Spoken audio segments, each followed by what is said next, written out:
Namaskar, greetings, and gratitude.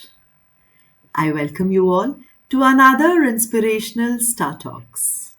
And today, on the hot seat with me is Miss Alka. Hello, ma'am. How are you doing? Hello, Preeti. I'm good, and thank you so much for having me on your podcast. Quite a pleasure, and I look forward to seeing what comes out of it today. Great. I'm honored that you're here, ma'am. Thank you. My Thank you for pleasure. coming. Miss Alka is the teacher's trainer, an eminent educationist. She has developed content for Trinity College of London and trained teachers of Punjab government schools, a prestigious project of Trinity. That is so wonderful, ma'am. Thank you. Great. Adapted to the changes that became incumbent during the pandemic, which involved accepting and adopting technology. So, ma'am has been conducting webinars during the pandemic. Great, ma'am. Thank you. So, ma'am, my first question to you is what's the most creative way you've ever had to explain a grammar rule, ma'am? Wonderful question, Preeti. This takes me back to my childhood where we were made to learn the definitions and then do the examples. And somehow one felt like if you could meet Renan Martin, you'd really have it out with him. It wasn't a very pleasant way of doing grammar, rather a very boring way. So when I became a teacher, it was mandatory I teach grammar too. But I felt that just teaching grammar does not teach the language. So why not do it the other way around?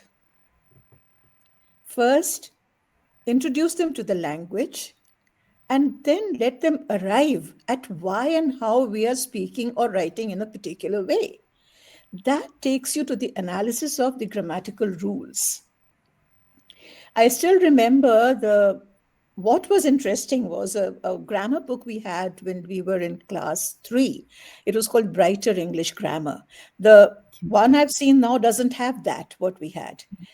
And what I can never forget, and which I have actually used for enactment in the class, the rules for teaching the reported speech, you know, because they had matchstick figures where, the Okay. figures holding on a placard and somebody kicking one out and taking the place. I thought that was a beautiful way to do it rather than do it just as pictures, which the children, of course, would draw. They're using their imagination to draw it and let them also enact. So, what we as teachers need to remember is, Preeti, that just taking a definition or arriving at the definition later is not the way of teaching grammar. You have to include, and basically because I'm a theater person and a bit of nautanki is involved, I love grammar to be enacted. I want them to draw. Then I want them to create a narration. And that has really helped. Let them enact whatever they are doing. If it's a past tense, you're talking about, yesterday when I went there. So, yesterday when I went there, so all this is being, shown. Then let them do matchstick figures to draw that with dialogues. So, if you're writing a dialogue, you're writing it in some kind of speech, some kind of structure you're using, and then create a little narrative to go with the pictures. And that you will find is really something, that makes the rule become a part of their personality. They don't have to think twice why. It just happens, it comes out. So for me, it worked. I hope it will work for some others who are going to watch this. Thank you. Ma'am, just now you said you are a theater person. Mm. I don't know that. Tell me about it, ma'am. In a very passive way. See, because as a kid, I loved acting, but I had stage fright. I could never do it on the stage. I would. tell my, and she would say, yeah, अच्छे से करती वहाँ नहीं जाएगी. I said, no, I will not go there. Why don't you do it? And what it made me realize was that I am more of a director. Okay. Okay. So I have actually taught my texts in a dramatic way. I've used dramatics to teach my texts every way. And dramatics doesn't mean that you have to have a play. And when people talk of role play, they'll give a portion and they say, okay, now you create a dialogue. And there are students standing in a very, very prosaic and a straightforward manner and making, why are you doing this? I'm doing this because no, there so much goes into it. Your intonation, your body language, because everything conveys a sense of what you are saying, you know. And then if I have given them a text from which they are going to create a, acting portion, whether it's going to be a TV news reader, whether it's going to be like what we are doing right now, you are the podcaster, you're interviewing me, or I'm the podcaster, I'm interviewing you. So out of that text, you take out the content from there and create your role that you're playing. In that way, they learn, you know. Absolutely. So once they, and initially let them do it, and you as a teacher come in where they are stuck. You facilitate the entire process. And when I say facilitator, I'm not just talking because it's a terminology that's going around free for all. No, it's not that. It's because I've genuinely believed in it. You know, for me, my profession is a passion. So that's how it is. Thank you. Tell me something more, ma'am, when you call your profession as a passion. Hmm. Tell you what. You just have to start me on something, and I can actually bore the people talking about it for a long time and then apologize. Sorry for pontificating, sorry for doing this, sorry for doing that. But then I just can't control myself, you know. Like my son's name, people spell it with a W. It should be with V. तो क्या फर्क पड़ता है? I said, of course, they are two different sounds. So then I must, at that moment become a teacher of phonology and tell them what is the difference between W and V. So that is, and then they start saying, कि अच्छा अभी इसको चुप कराना चाहिए. We have got to make her keep quiet somehow, you know. So that is my passion speaking. And in the classroom, I this passion came out in the form of the way I held the class. I used to tell the principals, "Don't come to my class. Don't to come that side where I'm teaching when you are on round, because it will not be a silent class. It's going to be a very interactive class." So the children are allowed to speak, and everything was enacted. They also became part of it. They just got involved in it, and that's where I think I could safely say I'm a passionate teacher. Wonderful. Beautiful. Thank Absolutely, ma'am. So, ma'am, if you you. were some literary character, Mhm. who would you be and why? Ah, now there are two ways of answering this, Preeti. I could give you a very highbrow answer and say I would like to be Winston Churchill, or I would like to be, one of the characters from so and so. No, I'm going to be midway between highbrow and lowbrow. I would love to be Miss Marple. Okay, and why? I like that mischievous look in her eyes and the very observant person that she is, because I was told once, you see, I'm a bit of a loner also. So when I'm in company of people where I don't know, I don't open up, but I observe a lot. So one of the relations, he said, "You're a very observant person." I said, "Miss Marple is also very observant. And she arrives at things. And the thing is that she reads human characters, which has been, I never realized it was going to pay me such rich dividends when I was going to create text, but it did. And observation is something that helped me. And being Miss Marple I think she works on her observation, and she has a very very humorous and happy attitude. She's an old woman like me. I could also sit with my knitting needles and start observing people. I could do that, you know. So Miss Marple is what I would like to be. Nice. And ma'am, if Hmm? you have a conversation Hmm? with any author, who Hmm? would it be? And what are you going to ask the author?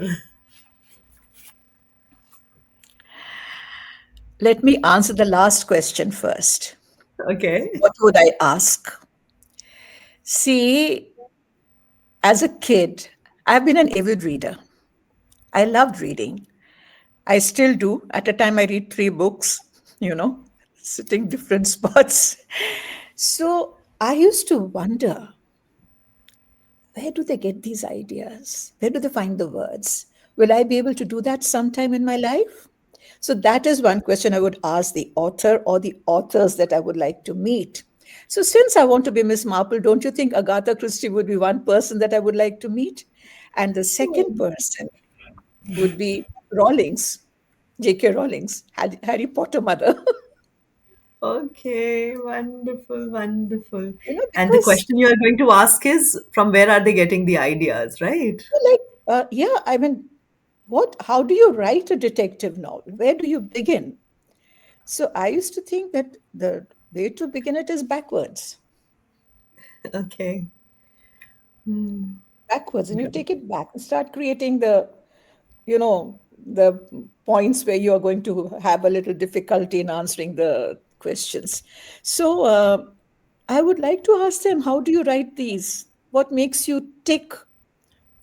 I mean, where this lady J.K. Rowling's, with with all the financial problems she had, and she had to be looking after her children, and then she creates something out of this world, initially rejected, and then it becomes a craze across the world. Don't you think you would want to know something? How about her? How she did it? Absolutely, absolutely good. Absolutely. Mm, So, ma'am, you have been a content developer. So, mm. what's the most challenging part of developing content for English language learners? Yeah. We are developing content for, and we have to remember for whom. We are developing content for those who study English as a second language, in spite of the fact that there are families where English is the first language. Mine is one of them, because you ask in Hindi, I'm very good in Hindi. My Hindi is excellent. But then my kids, the answer comes in English. My grandson would do that. My daughter in law, I mean, my daughter in law knows Hindi as well as I do, of course, that's a different story. But what you need to keep in mind that you are creating content for those people who are not native speakers of English. For some of them, it's a third language. But you're not going to create separate content for all of them. That content has to cater to everyone. First language, second language, third language. Secondly, how are you going to grade it? At what level do you want the child to know what? So you can initially decide, this is where I begin and this is where I want them to reach. Now grade it accordingly. So you grade that. You identify the vocabulary they need to know. Okay? What level of vocabulary they need to know, whether it's going to be A1, A2, B1, B2, or C. C1, C2 is a gone thing. We are not Shashi Tharoors, of course, that's a different story. But then A1, A2, I find that even in class 12, our children are just about A2. Most of the schools you'll find that. Leave alone the elite schools. There also, all of them will not be B1 or B2. Okay, so that is what you identify. You have to You have to also identify the cognitive level of the children at that point. What is it that they can easily learn? So it should not be too easy for them to learn, not it should not be too difficult for them to learn. Okay? So that grading, that understanding of the cognitive ability of the students, that grading of the vocabulary, you may find any text, but grade it to that level. You have to rewrite it to that level, introduce the structures that you want them to learn, introduce the vocabulary that you want them to learn, and that is not an easy task. I find a lot of authors, I mean, creator of textbooks, they have not catered to that. Those who have catered, their books are doing well. But every Tom, Dick, and Harry, and Jill, Jane, and Mary wants to write a book, you see, without considering these aspects of a writer, without these considering these aspects of the learner. So you have to get into the head of your learner. And if you're a teacher, you can't say all my students are toppers or they are, at the back of the class. No. So how will you cater to all of them? So the after identifying the content, the exercises you develop have to cater to all levels. So that blueprint is very important. Absolutely. You have to Yes. create that. And it's not an easy task. People बोलते हैं, "अच्छा, Hmm. एक किताब लिख दी होगी." Now, if you're writing one book in a series, that again I don't understand. Because you write one book, how do you know what has happened in the book that was in the previous class or what's going to happen in the one in the next class? So that coordination between the team of authors is very important. That's it. Correct. Wonderful. Yes. How do you make English language learning fun and engaging for your students? How did you do that, ma'am? I think all this time I've been answering that. Yes, yes, you I've have been been. Yes, with the, I remember with the I've been matchstick. answering, I've just been answering that if I'm teaching poetry, Okay, I I don't want them to open the book. I read it. And for you to be able to do that, Preeti, I believe a language teacher, whether she's teaching English, Hindi, Sanskrit, German, Spanish, French, whatever, she has to be an actor. Okay? You have to be passionate, you have to be an actor. So when you're doing poetry, or even if you're reading a prose text, you have to get into the personality of the characters who are there. Or if you're doing poetry, you have to read it out with intonation, that the way you've intonated the entire, the way you've, articulated the entire poem, they should be able to understand quite a bit of it. I won't say 100%, but if they understand 30%, 40%, there's a lot achieved. That is in your first reading. Read it again for them. Before that, ask them, what have you understood? They might answer in a single word. Ask them, what do you think the poem is about? Might somebody, and don't reject any answers, accept all of them. After that, second reading, same process. Third reading, ask them to read with you and identify what they haven't understood. You've engaged all your students. Yeah. ma'am, what's the best advice you have ever received as a teacher? And Hmm. who gave it to you, ma'am? You know, nobody sat me down and gave me an advice. Okay. Okay. It wasn't the done thing in my time. Hmm. You know, those days, if any advice was given, was you have to be very strict with your students. They'll fool you. Okay. Okay. Okay. Now, if you've seen my resume, I began as a professor of English in a college, teaching postgrads. Mine was I was selected by the State Public Service Commission. I faced that. got selected, and I was appointed as a lecturer in English, sent to Chhattisgarh in Bilaspur Girls Degree College. Then I have got transferred to my hometown later on. And at that time, the entire problem was, Preeti, I was a young lecturer straight out of college. Some of those girls I was teaching, they were my 1 year junior in school. Okay. So they couldn't take me seriously, and I couldn't take them seriously. So that was a problem. But then over a period of time, I did realize the advice, no, as I said, nobody sat me down and gave me advice. But the advice did come in a very passive form from my students. Ma'am, understand us. Understand us. How? I was in the Nilgiris when my husband was doing staff college, and after that, he was posted out, and I decided to stay back because my elder son was in Lawrence Lovedale, and we normally get a letter saying that love letter comes from the services. There's no accommodation, so think about bringing your families. So I said, okay, I'll stay back, and I went for a job to this particular school. They were ICSE. Okay. And the principal said, ma'am, will you go and give us a demo? I said, yes. Merchant of Venice says, no problem. So मैंने बड़ा हुआ है क्या problem है? I'll go.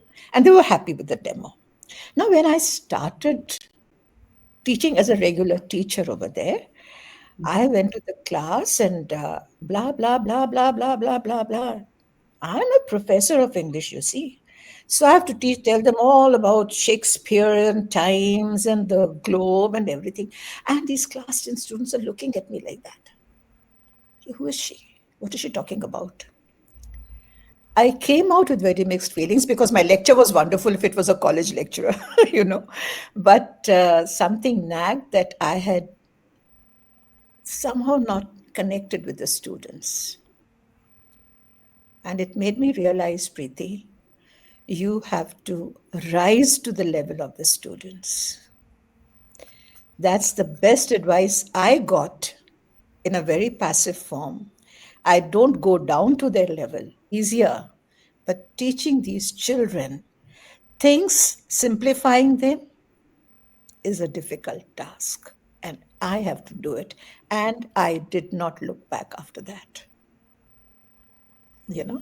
So I think that is the advice. If I was asked to give the teachers, I would say that connect with your students, understand them, come to their level, rise to their level, and then see what you achieve. You know? Thank you. Wonderful, wonderful, wonderful. Yes. We must learn from what is all happening around us. Wonderful, Yeah, wonderful. of course. We learn more. That's what is our experiences, ma'am. No, Yes, right. because also I feel, since I've been an avid reader, that's what has helped me. And you see, when you go to the classroom, Preeti, your textbook is not what you need to teach. There's plenty of help material available in the market for the students to refer to that and pass the exam. You are not required for that. They don't need you for that at all. They need Absolutely. you for what you bring to the classroom from yourself. What is it that you're going to contribute to their enhancement of their knowledge? Text book हो जाएगा वो 10 they'll learn 10 questions उसमें एक आएगा they'll be able to pass the exam, but that is not the idea. It is Mm, what you bring. So you have to be able to give more. Maybe you have to create, you have to tell them stories, anecdotes, some information, extra information that you have. So as a teacher, you just can't be sitting comfortably. Oh, I've got my job as a teacher. Now it's okay. I will look at this text. I'll go to the classroom and teach. No, you cannot do that. You just cannot do that. You better mm, be having a large repertoire of information and stories, and whatever you can find, keep it, because you don't know how it's going to be used in the classroom. So I feel that it's very important for teachers to create this kind of a content within themselves. And then you'll find this, it makes all the difference. You'll find your students interested. You won't say, "Okay, oh, that child is not even listening to me." That child will listen to you if you can make it interesting. But it won't be interesting if you just open the textbook, read it, this line, it means this. I haven't even bothered to know whether you understood that. Absolutely Okay. right. I've come across teachers like that. In my department, I've had teachers who are wonderful, and I've had one or two who were just, "What are you doing?" You know, you don't tell them anything because there is nothing within them that they can bring out. That is very important. Absolutely, Mm, absolutely. Wonderful, mm. ma'am. Thank you. Thank Thank you. you so much. The last question to you, Mm, ma'am. mm, If you had a superpower, mm. what what would it be? And how would you use it if you were in there in your classroom? If I wasn't there in my classroom, and how would I use the superpower? I think I would share that superpower with my students to be able to connect with me on the cloud. Wonderful, wonderful. Mm, Absolutely, that's it. absolutely. Mm. Because then we don't have to connect physically. There's a virtual connection and you're achieving everything. And I think technology is more or less taking us there. Absolutely, Yeah. absolutely. Connection is more You important. and I are connected without being face to face. Yeah. Absolutely, yes, ma'am. Yeah. So this is Technology your has made it so superpower. easy. Yeah. Correct, absolutely correct. So wonderful, ma'am. And we've met a couple of times. We have. On, yes, on some of the workshops, and I think I have attended your webinar as well. Okay. So, That's okay.